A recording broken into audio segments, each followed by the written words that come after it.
Moikka! Mä oon Wool Me Once Fibersin Laura.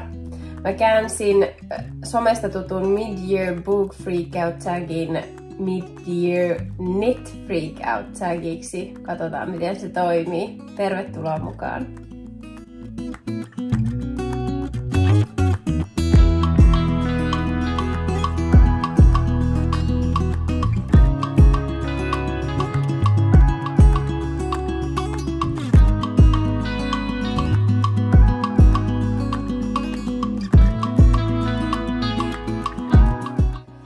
Lähdetään käymään läpi niitä kysymyksiä. Mid-Year Book Freakout tag on semmoinen kauan tuolla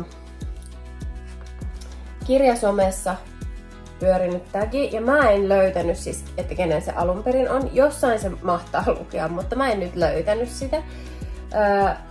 Siitä on siis käännetty sitten suomeksi ne kysymykset, mitä siinä on, ja niitä on jo vuosikausia käytetty. Mun mielestä on ollut hauska, koska niinku tämmöiset erilaiset kirja-some-kanavat YouTubessa ja muualla on aina niinku puolivuosittain käy läpi ne kysymykset tai tälleen niinku keskellä vuotta nämä kysymykset ja se on mun mielestä hauskaa sisältöä, joten ajattelin, että voisin sen koittaa kääntää neulakielelle. Jotkut kysymykset oli vähän vaikeita kääntää, silleen, että meillä ei ole suoranaisesti ehkä neulojilla vaikka jatko-osia. Tai sitten yksi kysymys oli joku, että mikä kirja on itkettänyt tänä vuonna eniten. Ja sitten jos kääntää sen suoraan, mikä neule on itkettänyt tänä vuonna eniten, niin se voi olla vähän eri vipa, joten otin vähän vapauksia ja tein sinne niinku jotain muutoksia sitten. Mutta katsotaan miten ne toimii. Ainakin ajatuksiani teki oman videon tästä ja kyllä se aika hyvin pelitti. Jotkut ei ole niin helppoja kysymyksiä ehkä neulojille nyt, mutta muokataan tätä sitten, jos tää ei oikein toimi. Ensimmäinen kysymys. Onnistunein neuletyö tänä vuonna. Mulla olisi oikeastaan toinen, minkä haluaisin sanoa, mutta kun se sopii paremmin tuohon kakkoskysymykseen kuin mikään muu, mitä mulla on, niin mä näytän nyt yhden ja sitten puhutaan toisesta kakkoskysymyksen kohdalla, joka voisi olla oikeastaan tähän se vastaus. Mutta tää on ainakin toisiksi paras tai onnistunein neuletyö tänä vuonna. Siinä oli paras kirja, muistaakseni se eka, ja sitten mä ajattelin, että paras neuletyö on myös vähän semmonen, niin valitsin sitten onnistuneen, mutta voisi se olla paras tai joku muu adjektiivi myös tässä. Tää valikoitu nyt tää on joko onnistunein tai toisiksi onnistunein. Tää on mun minicardi. Ja tää on Marie Renierin ohjeella neulottu. Ainoastaan sen verran niinku eroa, että mä valitsin tässä flunssa-houreissani vahingossa ensin 5 millin puikot ja sit ihmettelin, että miten tulee niin erilaista tai niinku jotenkin, että tuleepa iso. Ja sitten tajusin vasta, että siinä ohjeessa lukee 4 millin puikot, mutta musta tää 5 millin, niin tästä tuli tosi kiva pinta. Eli mä oon tyytyväinen siihen, että mä otin sitten ne 5 millin, että mun piti vaan sit valita pienempi koko. Ja tein pienimmällä koolla ja mulla meni tähän niin, että jouduin just korkata 3. tämmösen bukleen. Tässä on bukle DK:ta värissä Woods. Ja sitten tässä on Silkjak DK:ta nämä toiset raidat värissä Debussy. Ja sitäkin jouduin aloittaa just toisen vyyhdin, mikä on sinänsä vähän harmi, koska niitä jäi nyt niin paljon jäljellä, mutta toisaalta mä tykkään tästä langasta niin paljon, että mä sille jotain käyttöä keksin. Ja sen verran tein kanssa muutoksia, että en tehnyt bukleella näitä resoreja, vaan päätin tehdä ne tällä Silkjak DK:lla. Mä ajattelin, että se on ehkä helpompaa neuloakin ja sitten tulee tämmöiset vähän, että ne menee paremmin kasaan. Tuossa ei ole niin paljon muistia tässä bukleessa kuin tuossa Silkkiokissa, niin siksi tein kaikki nämä resorit ja nappilistat sillä. Ja mä oon käyttänyt tätä tosi paljon. Ja mä tykkään näistä napeistakin ihan hirveästi. Nämä on mun mielestä tosi kauniita. Saan ne näytettyä. Sellaiset linnut. Mutta mä vähän harkitsin, että jos mä vaihtaisin kuitenkin tähän joku napit, jotka ei ole niin en mä tiedä. Kun mä yhtä aikaa tykkään näistä ihan valtavasti ja sit kuitenkin mä välillä mietin, että pitäisikö ne olla joku vähän semmoiset vielä yksinkertaisemmat.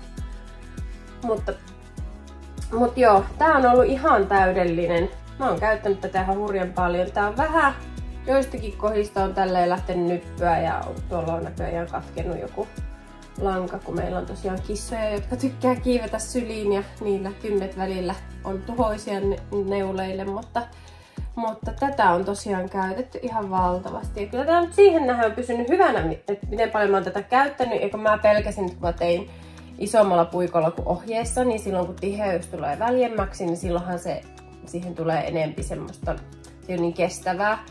Joten siitä olisi saattanut, niin kuin mä ajattelin, että tästä voisi tulla tosi nyppyinen ja huono ja semmoinen. Mutta ei tää buklee niin yllättävän hyvin. Kun joku sanoi, että se nyppää tosi helposti, mun mielestä on pysynyt aika hyvänä. Niin kuin siihen, mitä odotin. Ja mä oon käyttänyt tätä tosiaan tosi paljon. Että tää on niin kuin nyt, jos ei onnistunein, niin toisiksi onnistunein. Sitten kakkoskysymyksenä on nyt tämä paras jatko-osa. Mä ajattelin, että jatko-osa neuloissa voisi olla esim. Semmosia, mitkä on samalla ohjella neulottu kuin mitä on neulonut aikaisemmin tai toisesta työstä ylijääneillä langalla neulottuja tai sitten jotain setin osia tai jotain. Itse asiassa myös tää paita, mikä mulla on nyt päällä, voisi olla aika hyvä jatko-osa, koska tää oli alun perin teepaita ja mä oon tänä vuonna muokannut. Mä neuloin helmaan pikkusen lisää pituutta, koska tää oli vähän lyhkänen. Ja sit mä neuloin, tää oli teepaita ja sit siinä oli tosi kireet ne päättelyt. Ja sit mä ajattelin, että tää muutenkin saa enempi käyttöä, kun mä neulon tähän pitemmät hihat. Tää on, tää ei ole ihan koko pitkä hiha, tää on tämmönen vähän, mä tykkään, että jää tohon vähän lyhyemmäksi. Tää on Leeni Hoimelan Rairain ohjella tehty. Ja sitten tässä on lankana tämmönen, mulla oli tätä nimellä Nefertitilinen. Tää on tämmönen, missä on alpakkaa, silkkiä ja pellavaa, fingering vahvuinen lanka. Mutta mulla ei oo sitä nyt just valikoimassa, mutta se oli jonkun vuoden kesälanka. Tää olikohan parinakin vuonna mulla kesälankana tämmöstä supervas käsittelemätöntä. Ja tää on kyllä oikeastaan aika kiva. Että voisi ottaa tätäkin joskus taas. Aina välillä ottanut jonkinlaista kesälankaa testiin ja sitten sitä on sen ajan ollut kuin mitä on. Tässä oli värit Nightingale, sitten tuli Minttumaari ja Aslan. Nyt tein tämmöisiä raituja. Niin tää voisi olla kyllä mun vastaus ehkä siihen, nyt kun mietin. Eli sitten tää olisi voinut olla ehkä on kysymykseenkin vastaus. Mutta sanotaan nyt tähänkin tämä, elikkä niinku tämä mun No Frills, jonka sain valmiiksi keväällä. Aloitin tän jouluna muistaakseni. Tai vuodenvaihteessa joskus ja sain valmiiksi keväällä. Tää on mun mielestä tosi kaunis. Ja tää on ollut tosi hyvä käytössä. Istuu kivasti. Nyt tästä tuli sopiva. Tää on siinä mielessä, mä oon neulonut tämän ennenkin tämän No Frillsin itselleni. Mä oon tehnyt sen San Juniperosta väristä, merinussokkia ja kidmohairia. Ja se on ollut myös tosi hyvä, oon mä käyttänyt sitäkin paljon, mutta se on aavistuksen ehkä lyhyt. Että mä tein ohjeen mukaisesti vaan tätä vartalo-osaa sinne, niin se jäi vähän niinku sellaiseksi lyhkäiseksi, että se ei ole niin mukava päällä kuin mitä tämä on. Tässä oli Primrose Yarnin tämmönen merinosinkkulanka.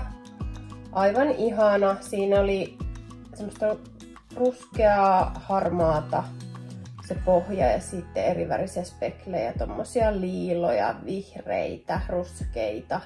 Vähän sitten selvästi, että mä luulen, että se on toi vihreä väri. Sen verran värjänneenä, niin luulen, että vihreä väri on tehnyt silleen, että se välillä tolleen halkeille, että siellä on jopa sinistä. Tai silleen, mikä se olisi se sana, että siellä erottuu ne värit. Niin kuin siinä speklevärissä niin saattaa erottua, niin sieltä tulee tämmösiä välillä vähän sinertäviäkin ja muitakin.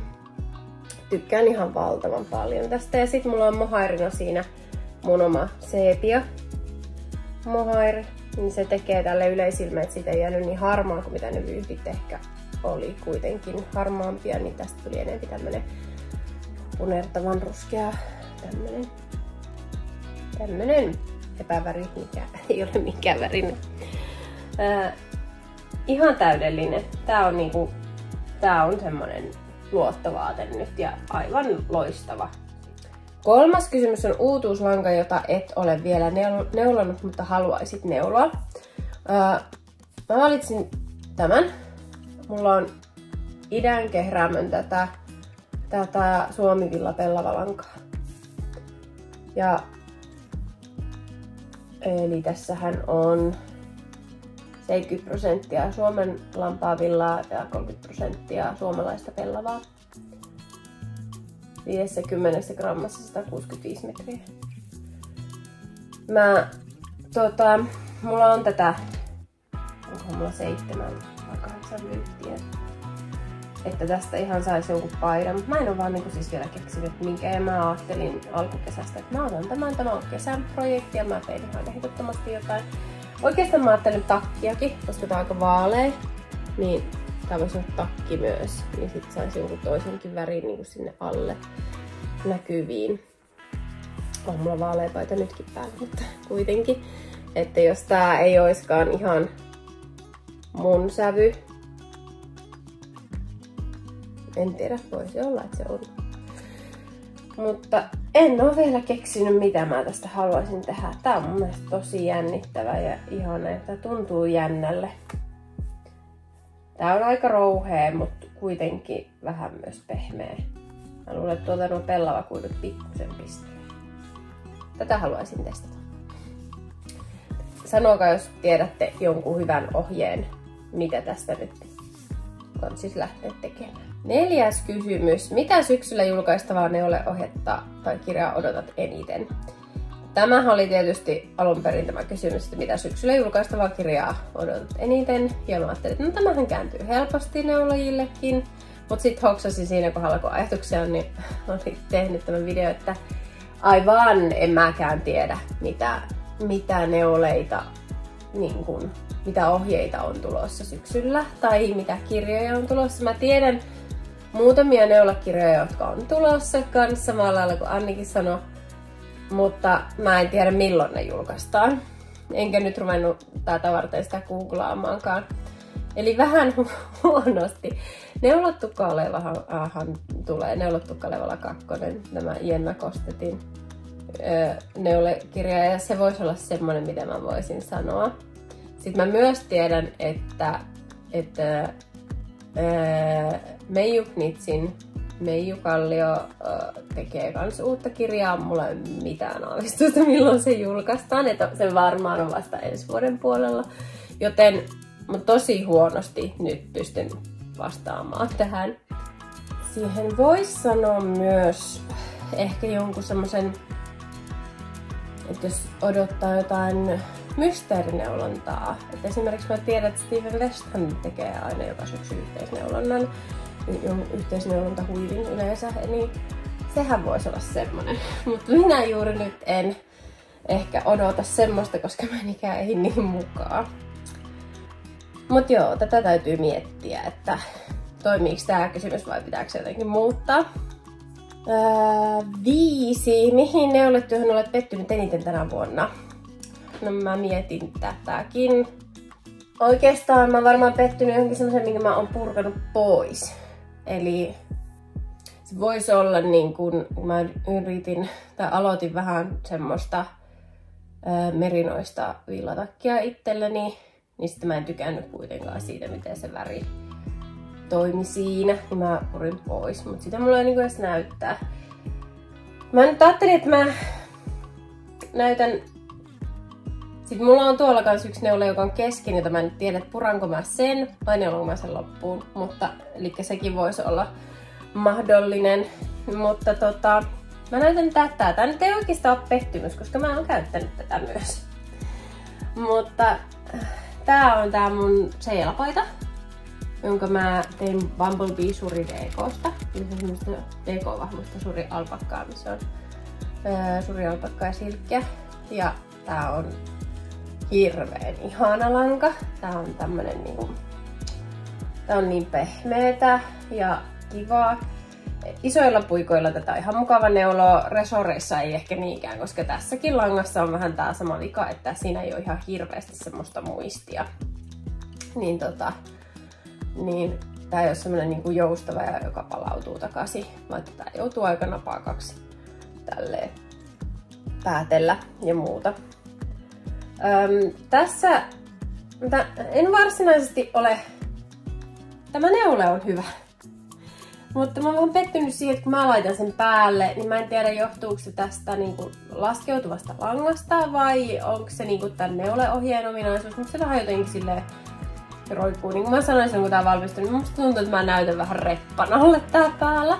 Mä oon silti pitänyt tätä tosi paljon, koska tää on miellyttävää päällä, tää on ihanan tuntunen ja kaikkea, mutta tää ei ollut niinku semmonen ehkä, tää ei ollut niin imarteleva mulle, kuin mitä toivoisi. Ehkä se on sen verran, mitä tästä niin voisi sanoa, että mihin on pettynyt. Ja toinen on sitten se, että mä niin mietin, että mä olisin voinut myös valita jonkun, kun tämä on värissä Wuthering Heights, niin mä olisin voinut valita jonkun kirjavan, koska sitten olisi ollut tosi hauska, vaikka olisikin vähän reppana. Että sillä mä mietin, että tää voisi olla pettymys, mutta ei tää nyt silleen ole yhtään pettymys. Tästä tuli tosi hyvä niin kuin muuten, että tää niin kuin, tää on mukava päällä ja tää niin kuin, että jos mä en katso miltä mä näytän, niin sitten mun mielestä tää on tosi mukava pitää ja tää on silleen tosi onnistunut, että tässä ei ole mitään vikaa sinänsä. Siis niin kuin, että tää ei tosiaan niin kuin vaivaa mitenkään, mutta eihän mun tarvii itseni peilistä koko ajan tuijotellakaan. Että tämä on hyvä lämmikevaate ja ihana. Tää on kevyt ja kiva. Yllättävin neuleasia tänä vuonna. Joo, nois kohta 6. Mä mietin, että tässä nyt voisi olla joku vaikka, että jos on saanut jonkun arvontavoiton tai on ihastunut johonkin epätyypilliseen väriin tai lankaan tai johonkin tapaan neuloa joku tai jotain, niin voisi olla joku semmonen. Mulle ehkä epätyypillistä olisi tää. Mä oon alkanut virkata. Mä rupesin virkkaamaan itselleni kans tämmöstä isoäidin 4 neuletakkia. Ja mä virkkaan tosi harvoin. Mä en oo ikinä virkannut mitään niinku käyttövaatetta. Mä oon virkannut kyllä peittoja aika paljon ja jonkun verran jotain pehmoasioita, mutta en varsinaisesti käyttövaatteita. Ja mä rupesin virkkaamaan tätä heti sillä, että tästä tulee, että palat menee paikoilleen. Mä oon aika innoissani, että tää näyttää aika kivalle. Ei mulla mitään hajua. Tää ehkä nyt on semmonen vielä, että mä haastan mun avaruudellinen hahmotuskyky ei kuulemma riitä terveydenhoitajaksi. Tämä on pitkä juttu, mä voin kertoa joskus. Niin, mutta niin mä niin kuin nyt katson, että mitenkä mä osaan hahmottaa, että miten mun pitää panna nämä palaset. Mutta tästä on tulossa tällainen. Tätä on ollut hirveän kiva tehdä. Jotenkin kauhean mukavaa. Mulla on erilaisia jämiä, DK-vahvuisia jämiä tai sitten fingerin kaksinkertaisena, mohair kolminkertaisena tai sitten on fingering plus mohair. Tai sitten on jotain ihan tämmösiä, niin kuin mulla on tosta, just tosta, mä näytän väärää puolta siitä, mutta tosta seelapaidasta tätä Bumblebee Suri DK:ta, niin sitä on yksinkertaisena tossa ja kaikenlaista, että saisin värikkään, ihanan, iloisen, jotenkin tämmösen leppoisen vaatteen. Ja mä ajattelin, että mulla on siinä tää Nightingale yhdistää niin se ei ole ihan niinku valkoinen, koska mulle ihan ehkä valkoinen olisi liian vaalea. Tai semmonen jotenkin, no se tuntuu, että valkoinen ei sovi mulle niin kovin hyvin. Mutta tämä on ehkä vähän parempi sävy. Ja sitten se yhdistää lempeästi nämä kaikki tämmöiset iloiset värit. Eikä mulle ehkä sopisi niinku neonväritkään suoraan semmoset, mutta jos mä panetan ne joukkoon, niin kyllähän ne sit käy. Eiks niin? Niin se on ehkä semmonen yllättävin neulan juttu. Eikä tämä ole neula, kun tämä on virkkuuta. Mutta kuitenkin just siksi se on niin yllättävää.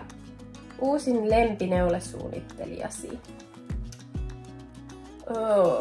Ei mulla taida olla. Ei tälle vuodelle. Musta tuntuu, että mä oon ehtinyt niin vähän neuloa, että ei mulla ole kauheasti silleen niin kuin ihan uusia. Ehkä semmonen, mä en muista, onko mä neulonut ennen Jonna Kapelan ohjeita, ja nyt mä oon neulonut kyllä, että hän voisi olla semmonen, minkä voisi mainita, että aikaisemmin en ole neulonut hänen ohjeilla ja oon nyt tykännyt kyllä neuloa, mutta muuten ihan niinku liuta kotimaisia on lemppareita ja sitten ehkä Andrea Mauri ulkomaalaisesta. Kohta 8. Viimeisin lankaihastuksesi. No toi bukle on ollut aika hauskaa, mutta mä sanoisin, että mä oon nyt ihastunut kauheasti tähän neon tweed-nyppyyn, eikä se yllätä nyt varmaan ketään. Siis, ja nimenomaan ehkä mä oon vielä ihastunut tähän niinku lankana. Et mä en oo vielä niinku, mä en oo kovin kauheasti tätä vielä neulonut. Tämmöstä neon tweed-nyppyä. Mulla on Neon Donegal Tweedia ja Neon Donegal DKta nyt valikoimassa, ja mun mielestä tää on niin kivan näköistä tää lanka itsessä, että mä oon nimenomaan ihastunut tähän lankaan. No, se miltä tää lanka näyttää, niin tää on mun mielestä niin kuin nyt aivan jotenkin mahtavaa. Ja on tätä nyt ollut ihan hauska neuloa. Mä aloitin tästä, itse asiassa näyttää, koska se on täällä. Tästä Lumaavat neulehuivit. Woolenberry eli Janina Kallion kirjasta. Mulla on ollut tää kirja vuosikaudet hyllyssä ja mä en ole neulonut täältä mitään. Ja se on kyllä aika noloa. Mulla oli nyt tavoitteena, että mä neuloisin tänä vuonna jotakin täältä. Mä ajattelin päätin yhtäkkiä siis extempore aloittaa tätä karkelohuivia. Kokeillaan, jos mä saan näytettyä tätä näin. Tämmöstä. Tää pitäisi olla yhden vyhdin ihme. Katsotaan miten käy. Festarihuiviksi, koska tuntuu, että mä tarviin nimenomaan tätä lankaa ja jonkun huivin, ja sit kun mä selasin tuota, niin se näytti niin sopivalle festari huivineuleelle tuonne Kaustisen kansanmusiikkifestareille. Ja en mä paljon ehtinyt, mutta tämän verran mä oon ehtinyt tehdä. Mä valitsin tähän liian isot puikot, koska mulla ei ollut 4 mm puikkoja vapaana. Ja sitten toisaalta, jos tästä tulisi vähän kookkaampi, koska yhden vyhdin huivit on yleensä mulle liian pieniä. Toki tossa on nyt nuo hapsutkin, ja voi olla, että sit mun lanka loppuu kesken, kun mulla on varmaan löysempi tiheys kuin mitä tuossa kuuluisi olla. Mutta mä päätin, että sillä ei ole väliä, ja tää on nyt niin extempore ja kaikkea. Tää on ehkä vähän löysä, mut ihan jees. Niin tää on nyt mun viimeisin lankaihastus, ja aivan niinku nyt jotenkin tää on niin hauskaa. Sitten kohta 9. Uusin suosikkineuletarvikkeesi. No mä en nyt tiedä, onko tää nyt niin kauhean uusi juttu tai jotenkin uusi, mutta tällä hetkellä mun suosikkineuletarvike on kiinni tässä työssä, vaikka mä en just nyt sitä tarviskaan. Eli se on näitä kerroslaskureita. Knitsin näitä ihania. Ja mä niinku... Mulla on nyt ollut tämmönen kyllä jo jonkun aikaa ja sitä ennen oli Pynjan tekemänäkin ja mä käytin sitäkin, mutta siis nyt mä oon niin ihastunut siihen, että näitä voi käyttää mihin vaan. Tää on ihan huippu jotenkin. Nimenomaan tähän, tää on Sari Nordlundin Celeste T, josta olen erotellut hihat. Ja en ole laiskuutta, niin vielä edes jaksanut sovitella, että tuleeko hyvää, mutta toivotaan parasta. Tällainen, teen tätä mun semmosesta silkki-single-pohjasta, jota mulla ei nyt ole myöskään. Sekin on semmonen vanha vähän niinku kesälanka, missä on merinoa ja silkkiä. Värissä Morning Cloak. Voisin ottaa tätä esimerkiksi ensi kesäksi. Niin tässä kun teki tätä pitsiä, niin se oli ihan huippu tuo kerroslaskuri, koska kyllä mä muistin, että millä 10 mä oon menossa, koska siinä on 10 tommoista lenkkiä. Niin aina kun kerros vaihtuu, niin sitä ottaa seuraavasta lenkistä ja sillä tavalla laskee niitä 10. Mutta en mä muistanut, että olinko mä niinku kerroksella 33 vai 34 vai onko se jo 37. Mutta tästä kun mä tämän katoin, niin kyllä mä sitten muistin, että se on 30 jotakin, mutta tästä pystyi katsoa sen, että mikä se tarkka luku oli. Niin tää oli aivan huippu. Mä oon käyttänyt sitä myös kaikkiin tommosiin niinku kavennusjuttuihin, esimerkiksi hihoissa, että ei jaksa laskea, että mihin kohtaan tulee. Varsinkin näissä pörrösemmissä neulepinnoissa, niin kuin bukleesta tai sitten tässä. Niin sitä on paljon vaikeampi lukea sitä neuletta, niin tuo helpottaa tosi paljon. Erilaisiin palmikoihin, kaikkiin, että montako raitaa on vaikka, niin ei tarvi laskea enää mitään. Se on aivan loistava. Mä oon aivan ihastunut niihin. Ne on niin kauniita, tommosia kuin koruja, helppokäyttöisiä, kun niitä on kaikkia niitä semmoisia, mistä pitää vaikka painaa tai niitä pitää kääntää. Mutta kun en mä välttämättä muista sitä tehdä. Mutta siinä kohdalla, kun neuloo tuohon ja sitten tulee vähän niin kuin silmukkamerkki, niin kyllä mä siinä kohdalla muistan sen lipsauttaa seuraavasta välistä. Ihan niin kuin huomaamatta, ettei mitään ongelmia pysyä mukana. Niin näitä mä kyllä suosittelen, että jos tykkää, että on ärsyttävä välillä laskea, että on vaikea tietää missä on menossa. Tykkään myös näistä silmukkakaapeleista, mutta tää nyt ei ole mikään uusi juttu. Olen tykännyt niistä jo vuosikaudet.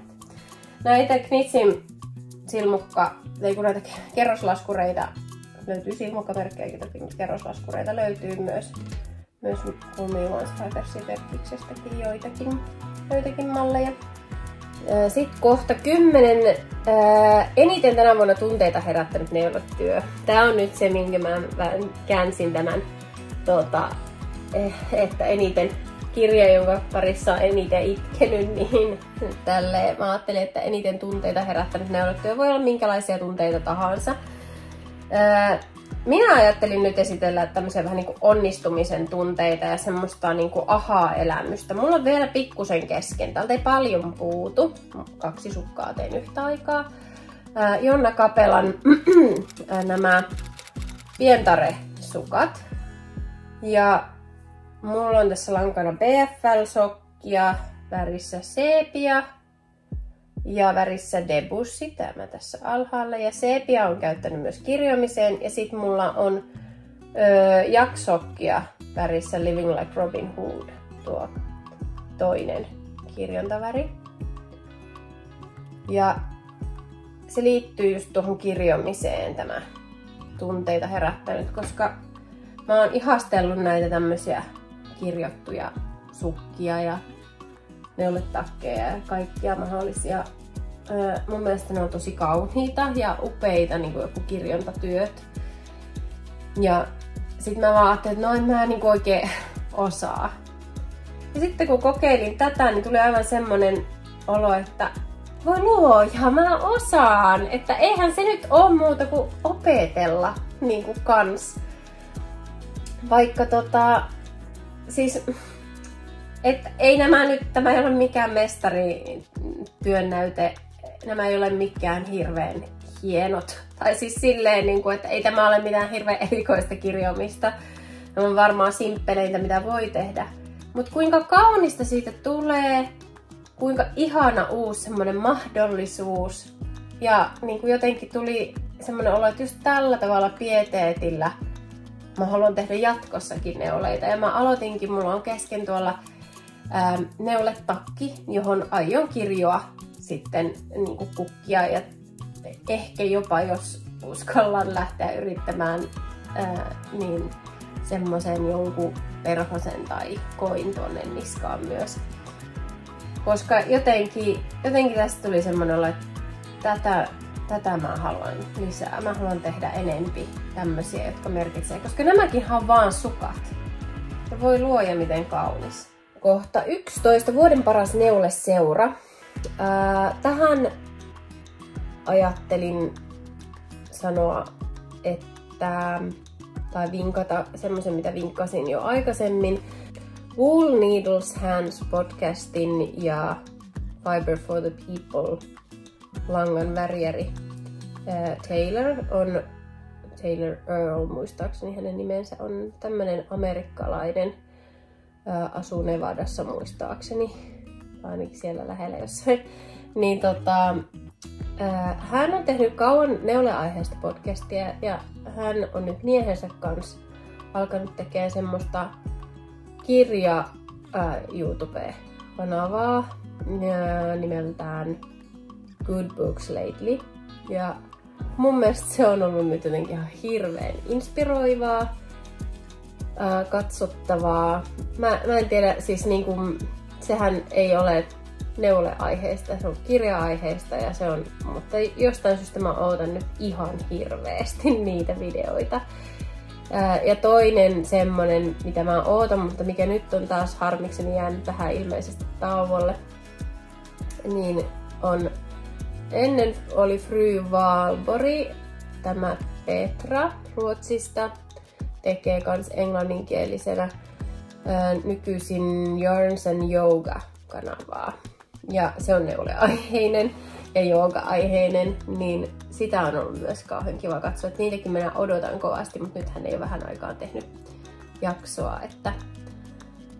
Mutta ne on semmosia, mistä mä niinku tykkään ihan hirveästi nyt. Ja sit suomenkielisistä just ajatuksia, niin on ollut kauhean kiva, kun hän tekee erilaista sisältöä ja semmoista niinku, ne on kiva, että saada usein katsottavaa. Musta on se kauhean mukava niin jotenkin aina palata kaikkien pariin.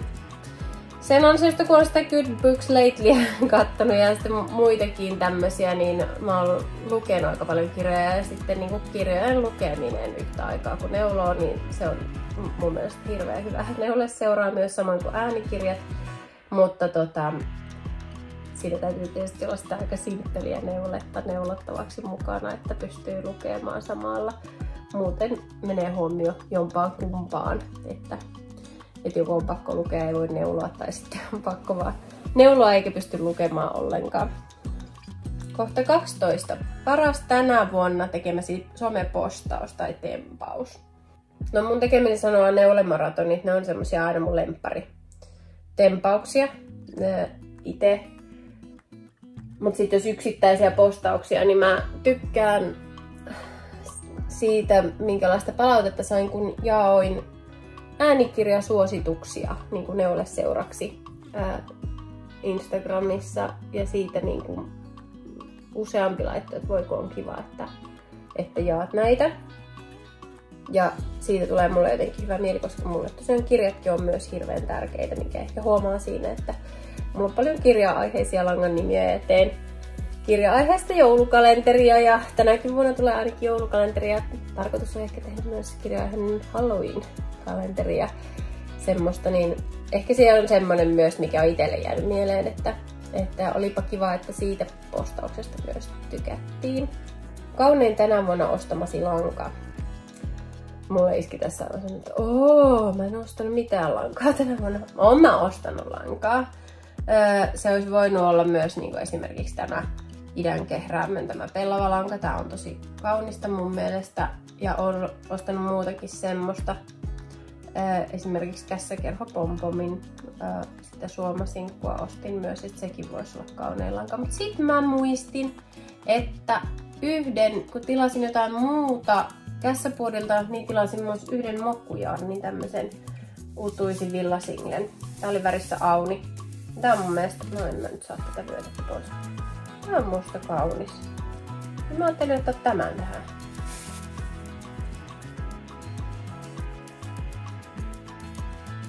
Lankavärjärihän ostaa ihan hirveästi lankaa koko ajan ja värjää sitten kaikenlaista, mutta mä en niinku laske sitä niin jotenkin nyt tähän.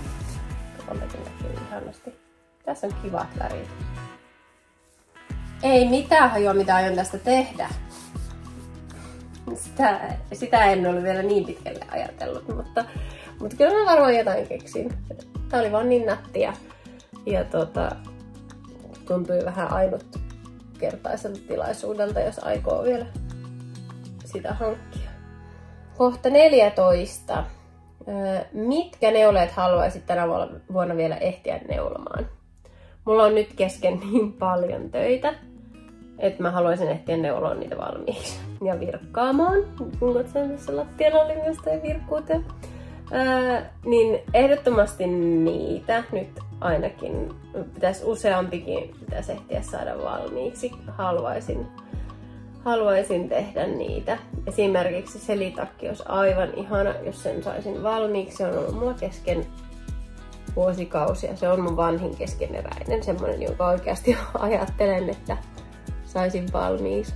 Mutta sitten semmoisia, mitä en ole vielä aloittanut, niin no haluaisin neuloa pellavalankaa. Ja haluaisin neuloa itselleni semmoisen joku merinotakin. Mä tarvisin semmoista ihan ehdottomasti. Joten jo muitakin niin kuin villatakkeja. Mulla on nyt semmoinen olo, että mä tarvisin elämäni lisää villatakkeja. Mulla on vaan muutama hyvä. Niin haluaisin kyllä semmosia tehdä lisää. En nyt osaa oikein sanoa tarkkaa mallia, mutta ne nyt ainakin. Tämä oli tämmönen video. Päästä vähän kurkkaan, että mitä mä oon nyt neulonutkin. Teen jossain vaiheessa ihan kunnon semmosen neulevideon, mutta tää oli nyt niin extempore, kun mä ajattelin, että perhe meni ulos tekemään vähän talkoohommia tonne, niin että mä kerkeen äkkiä tässä kuvata, eikä tää nyt mennyt edes mitenkään äkkiä. Mutta tämmösen pikkutäkin ja kuvaan sitten ihan kunnon videoa taas kun ehdin. Toivottavasti sä tykkäsit tästä ja tee ihmeessä sinäkin tämä sama. Mä voin laittaa ne kysymykset vaikka tohon alas kans. Ja ne löytyy mun Instagramista myös. Joo. Olisi tosi hauska nähdä ja kuulla. Voit vastata myös tonne kommentteihinkin, että mitä sun vastaukset olisi näihin kysymyksiin, jos et jaksa kuvata omaa videoa tai tehdä Insta-postausta. Jos teet Instagramiin jonkun, niin täkää ihmeessä, niin sitten mä pääsen lukemaan tai hoksaan katsoa. Mutta me nähdään taas myöhemmin. Moikka!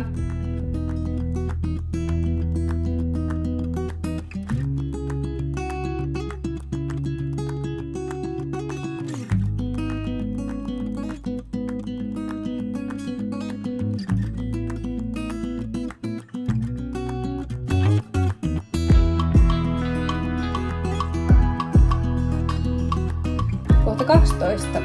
Oho. Pitäis panna vähän vauhtia tähän, muuten mulla menee koko päivä.